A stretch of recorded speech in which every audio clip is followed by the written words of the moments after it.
എന്നാലും എന്റെ മോളെ എന്തുമാതിരി തല്ല അവന്മാർ തല്ലിയത്.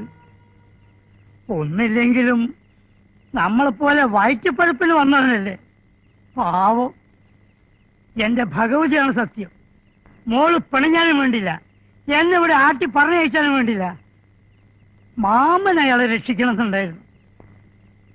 എന്ത് ചെയ്യുമോളെ? മാമന്റെ ഈ കാല് നിലത്തുറച്ചിട്ട് വേണ്ടേ?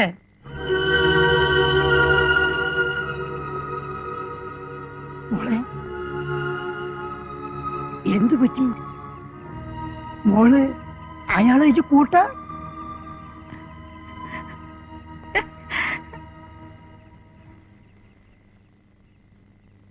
അപ്പോ കൂട്ടായോ?